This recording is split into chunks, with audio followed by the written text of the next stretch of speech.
Elizabeth, hey, congratulations on your new film. Let's call the whole thing off. Thank you. Thank you. More of a congratulations. It's going to be showcased at the upcoming Newport Beach Film Festival. How do you feel about that? I'm very excited about it. I was just telling someone that, the comedies are meant to be seen with other people. And so I just am really excited that there's going to be an audience. I come from, doing live theater and stuff, so I feel like the closer I can get to that experience, the better. Well, let's ask that obligatory question first is where the original idea came from for Let's Call the Whole Thing Off. Sure. So it's based on a web series about a love addict. She has four parents. The same actors play the parents. And the web series was inspired by, I was in an acting class and a teacher said to write a monologue about your life. And I was very overwhelmed. I was in my 20s and my dating life felt very chaotic. And so Lydia's voice or my voice meets Lydia came into my head and I wrote this monologue. And then somebody heard the monologue and they were at the time going to be involved in making a bunch of web series, kind of like an HBO Max for web series. And that didn't end up happening, but I did write all of the episodes. And so then I just decided to make them myself. And then the movie happened and it, thank God, because the web series really is sort of the proof of concept for the movie, and somebody got involved that made it possible, and it was because he liked the web series. So it all went back to that. Well, that is pretty awesome. And, when I was watching the film, I wasn't even sure what a addict is. I mean, is that even like a real thing? It is. It is. It used to be its own thing, and now it's been kind of merged with sex addicts. But when I was originally making the web series, I Googled, is there such a thing as a love addict? And then there is. And there's a book, a really wonderful book, about all of the different kinds of love addiction, like codependence or the self saboteur. There's a lot of, yeah. So, and I think what's tricky about it is that, when you look at the checklist actually that's online, and I had the physical pamphlet when I was writing the movie, a friend of mine suggested I actually go to some meetings where these people go, and I got a checklist, and I realized all the things that I did in my 20s were on the checklist, Hmm. but not all of the things. But it was, I related, my 25-year-old self related to the checklist, not my 30 something. So it's just it. I do think that there's maturity that happens for most people, and they grow out of the more chaotic love life, right? But then there's some people who carry it into their 30s and 40s and 50s and 60s and 70s and 80s. So it's anyway, I personally am not in that world, but the series grew out of feelings that love addicts have. So yeah. Now, the tough part of taking something, to love addicts, that this might be serious, but for a film like this or web series, turning it into a romantic comedy per se. I mean, that must have been difficult, and and it takes a lot of clever writing in this Oh, case. thank you. Thank you.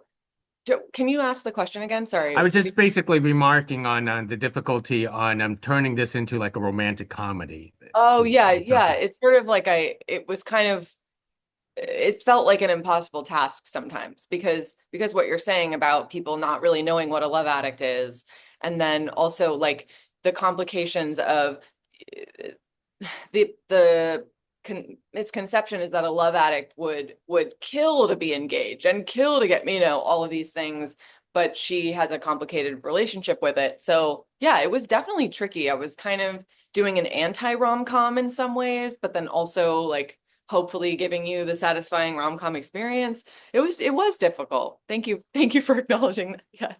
Writing is I hard, it really is.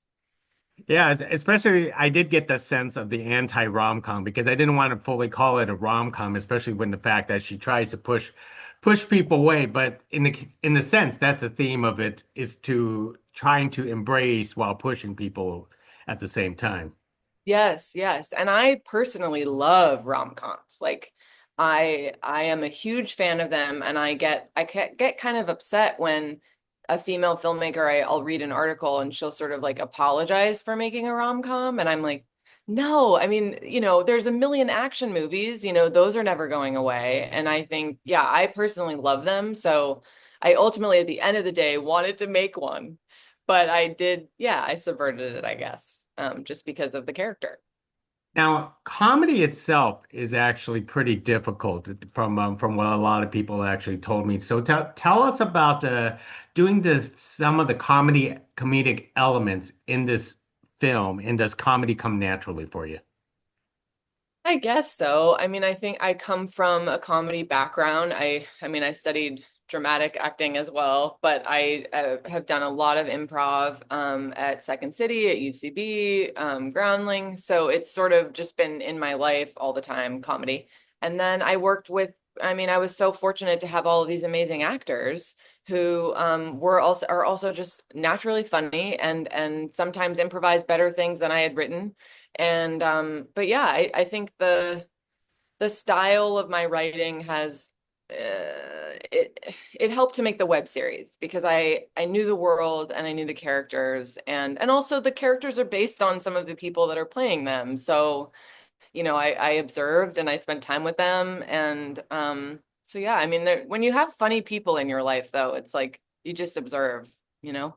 So Very true, especially the fact that the theme of four parents in this film is a delightful change, because I know two parents is a struggle enough, and a lot of people are trying to adapt to three parents, family now these days. But tell us yeah. about four parents in the cast that you involved. Yeah, so that concept kind of originated from the fact that Ed is in my life and my dad's life. They're very close. And they would often go on walks, so there's scenes where they're walking because that's inspired by real life. But I wanted Ed to play my other dad.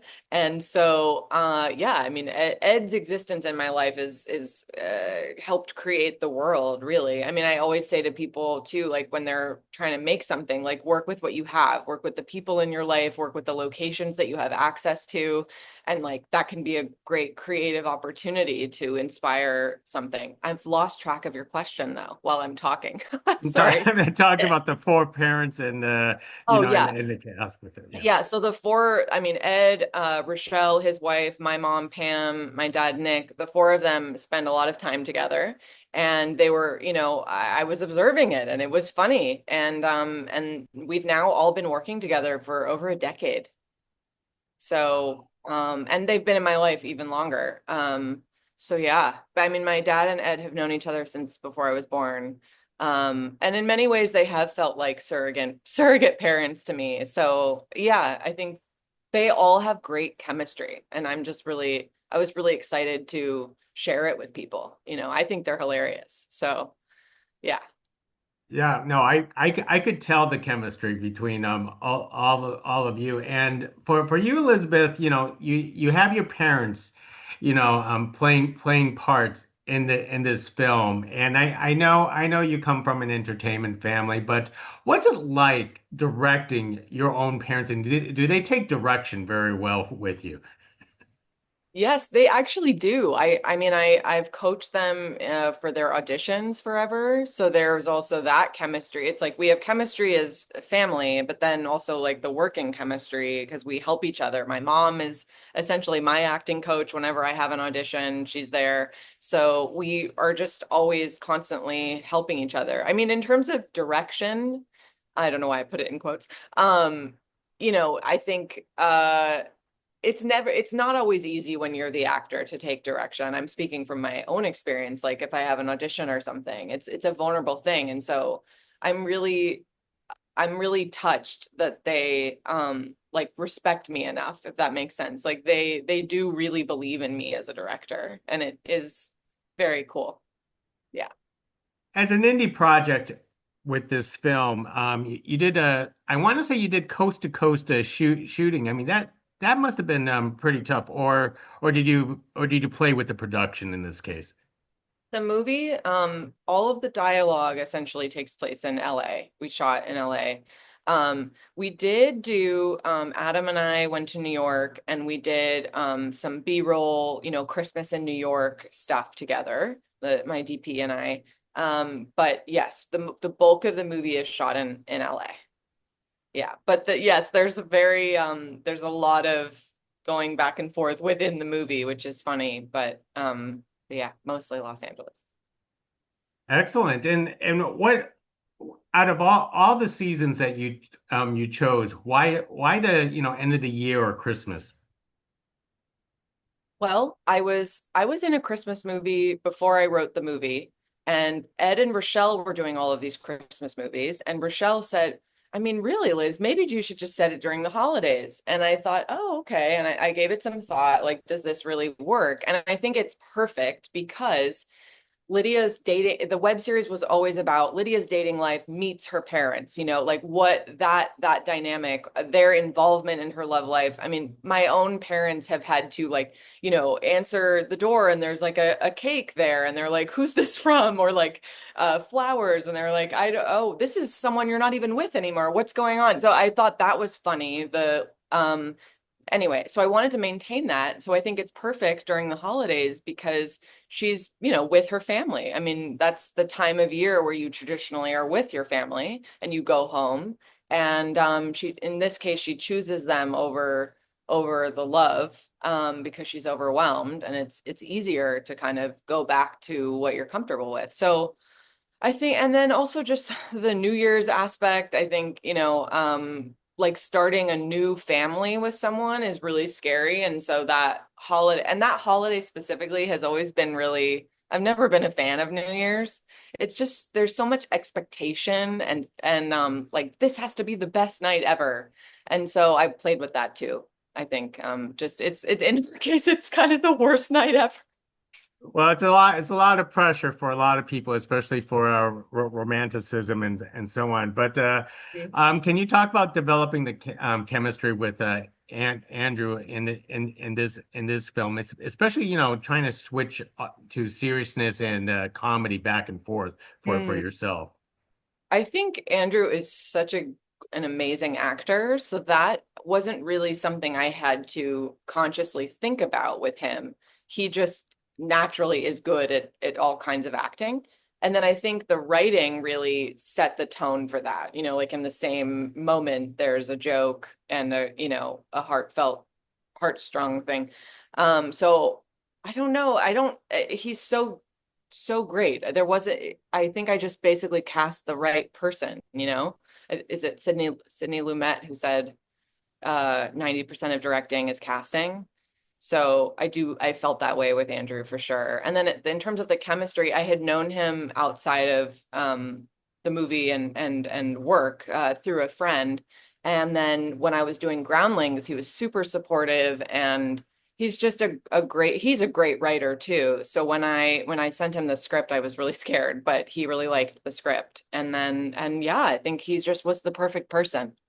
So it made my life easy. Yeah. Well said, well said, Elizabeth. Well, let me wrap it up with one last question because it's always the light for folks like you to pull off a independent film perfectly in this case. So are we doing another one down the road in the director's chair, or we're back to acting? Well, I have another rom-com that I've written already that I'm about to start working with a company. We're just developing it a little bit and then hopefully going to sell it. So I have another one ready to go that takes place only in New York. There's no going back and forth. And yeah, I mean I'm also writing a couple different things. So we'll see what happens. That's the thing. You just have to keep creating and you don't know which one will get plucked. But yeah, I in terms of I intend to do everything to keep going.